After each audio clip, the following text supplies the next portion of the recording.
So guys देखिए, यह NPCI का नया रूल 1 मार्च से लागू हो जाएगा।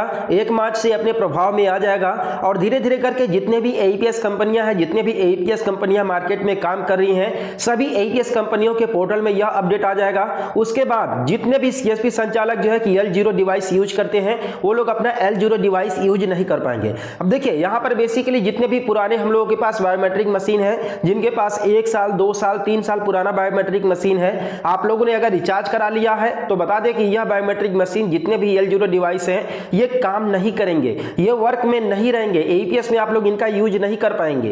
ये सारे के सारे बायोमेट्रिक मशीन धीरे धीरे करके इनएक्टिव हो जाएंगे और आप लोग इनका यूज नहीं कर पाएंगे। समझ लीजिए कूड़े के बराबर हो जाएगा आपके पास। अब उसके लिए आप लोग को देखिए नया बायोमेट्रिक मशीन L1 लेना पड़ेगा, चाहे आपके पास मार्को हो, मंत्रा हो, किसी भी कंपनी का हो। सभी कंपनियों का L0 डिवाइस है, L1 भी अब मॉडल जो है मार्केट में अवेलेबल हो चुका है।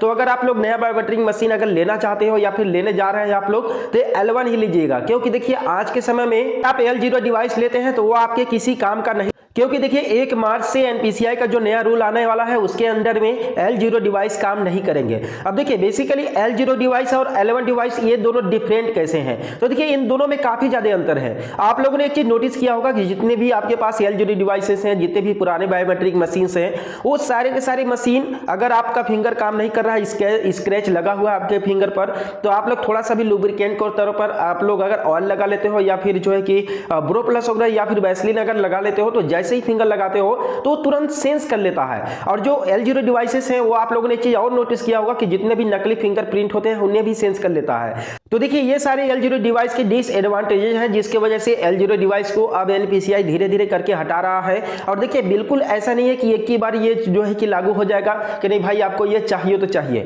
पहले स्टार्ट करेगा, स्टार्ट करने के बाद देखिए धीरे धीरे करके जो है कि L1 पर शिफ्ट करेगा। क्योंकि अगर देखिए एक बार में ही L1 पर अगर शिफ्ट कर दिया तो ऐसे में देखिए मार्केट में L1 डिवाइसेस की कमी हो जाएगी और जो डिवाइस जो है कि 1500-2000 रुपए में मिलेगा वो आप लोग को 4000-6000 रुपए का पड़ने लगेगा। तो ये सारी चीजों को मद्देनजर रखते हुए एनपीसीआई धीरे धीरे रूल को लागू कर रहा है, जिसकी वजह से अपने सीएसपी संचालकों को, एईपीएस संचालकों को प्रॉब्लम ना हो।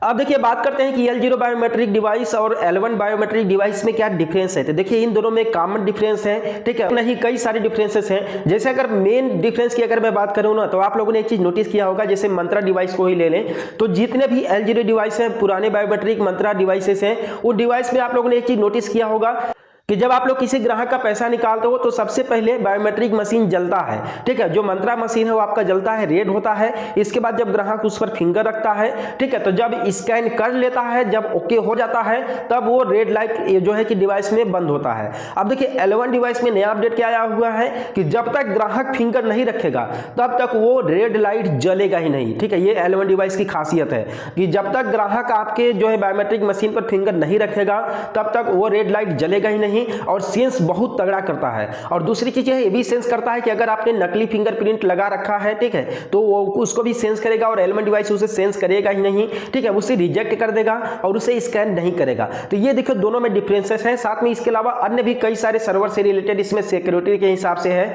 जो कि काफी ज्यादा यूनिक बनाता है L1 डिवाइस को।